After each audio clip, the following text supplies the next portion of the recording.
Salutations! Bienvenue dans cette présentation sur les amplificateurs opérationnels, abrégés AOP.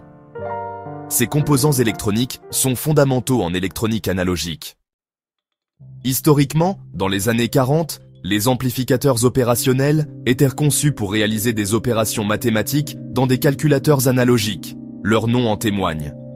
Ils permettaient l'addition, la soustraction, l'intégration et la dérivation de signaux électriques. Leur utilité s'est étendue. Aujourd'hui, les AOP sont présents dans de nombreux circuits, des amplificateurs audio simples au système de contrôle complexe. Visuellement, un amplificateur opérationnel est représenté par un triangle avec plusieurs connexions. On distingue principalement deux entrées, l'entrée non inverseuse, marquée d'un signe plus, et l'entrée inverseuse, marquée d'un signe moins. Une sortie est également présente pour le signal amplifié. La majorité des amplificateurs opérationnels nécessitent une alimentation double, soit une tension positive et une tension négative. Certains modèles fonctionnent avec une alimentation simple. La fonction principale d'un AOP est l'amplification différentielle. Il amplifie la différence entre les deux signaux d'entrée. Mathématiquement, la tension de sortie est égale au gain de l'amplificateur multiplié par la différence entre la tension non inverseuse et la tension inverseuse. Concernant la phase du signal, une entrée sur la borne non inverseuse produit un signal de sortie en phase avec l'entrée. Inversement, une entrée sur la borne inverseuse génère un signal de sortie déphasé de 180 degrés par rapport à l'entrée. Les amplificateurs opérationnels possèdent un gain en boucle ouverte très élevé, typiquement entre 100 000 et 1 million.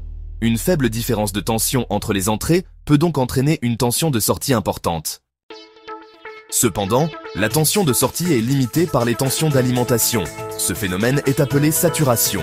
La sortie se stabilise alors à une valeur proche de la tension d'alimentation, positive ou négative.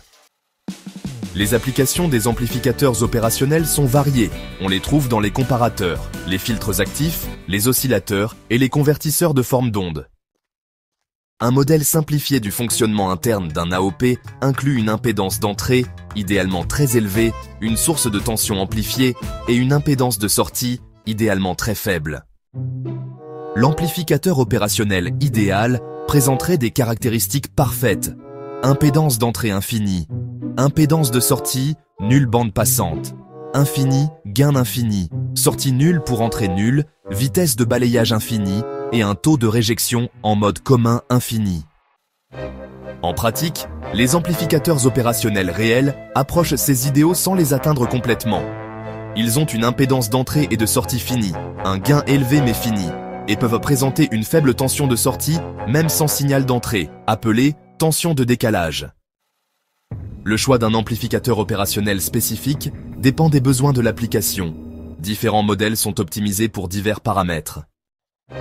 Cette présentation a principalement abordé la configuration en boucle ouverte de l'amplificateur opérationnel, sans rétroaction de la sortie vers l'entrée. Les configurations en boucle fermée, où une partie du signal de sortie est réinjectée à l'entrée, feront l'objet d'une prochaine présentation. Nous espérons que cette introduction aux amplificateurs opérationnels a été instructive. Merci de votre attention.